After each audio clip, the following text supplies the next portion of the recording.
Hello, আসসালামু আলাইকুম। চলে আসলাম আমি আরও একটি ডিফারেন্ট ইনফরমেটিভ ব্লগ নিয়ে। তো আজকের টপিক থাকবে সবর।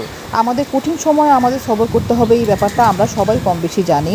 বা ঠিক কীভাবে কী উপায় সবর করব সেটা আমি আমার কোরআনের আলোকে এবং আমার ব্যক্তিগত এক্সপেরিয়েন্স দিয়ে আজকে আপনাদের সাথে শেয়ার করব। তো একঘেয়ে একই রকম মুরগি রান্না খেতে খেতে আর ভালো লাগছিল না, তাই সেদিন একটু ডিফারেন্ট টাইপের মুরগি রান্না করলাম। তো রেসিপিটা আপনাদের সাথেও শেয়ার করতে চাই।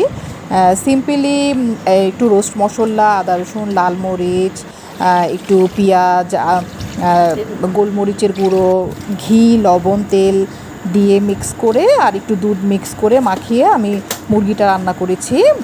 বেশ মজাই লেগেছে খেতে। টেস্টটা অনেকটা ঠিক রোস্টও না, আবার ঠিক কোরমাও না, তার মাঝামাঝি একটা পর্যায়ে থাকে। একটু ডিফারেন্ট, খেয়ে দেখতে পারেন। তো যেটা বলছিলাম, আমাদের কঠিন পরিস্থিতিতে সবর করার তিনটি সহজ উপায় আছে। নাম্বার 1, আমাদের নেগেটিভ টাইমটাকে পজিটিভ দৃষ্টিভঙ্গি দিয়ে দেখতে হবে।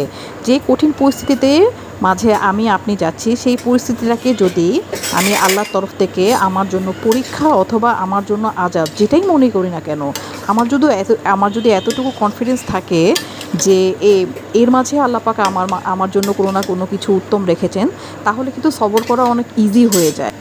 নাম্বার 2, কখনো কোনো অবস্থায় আল্লাহ পাকের রহমতের আশা থেকে নিরাশ হওয়া যাবে না।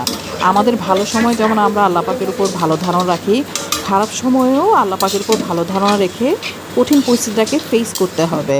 তো এভাবে ভাবলে সবর অনেক ইজি হয়ে যায়। নাম্বার 3, ইস্তেগফার আমল বাড়িয়ে দিন। প্রতি মুহূর্তের তওবা আমাদেরকে আল্লাহ পাকের আরও অনেক প্রিয়, অনেক কাছের করে তোলে। আমাদের তওবাতে আমাদের অনেক অন্তরে আর শরীরে প্রশান্তি ফিল হয়, আর ডিপ্রেশন আমাদেরকে টাচ করতে পারে না। তো অগণিত ইস্তেগফারের মাধ্যমে আল্লাহ পাক কখন খারাপ সময়টাকে ভালো সময় ট্রান্সফার করবে সেটা কিন্তু আমরা চিন্তাও করতে পারবো না। সো আজকের জন্য এতটুকুই। আল্লাহ হাফেজ।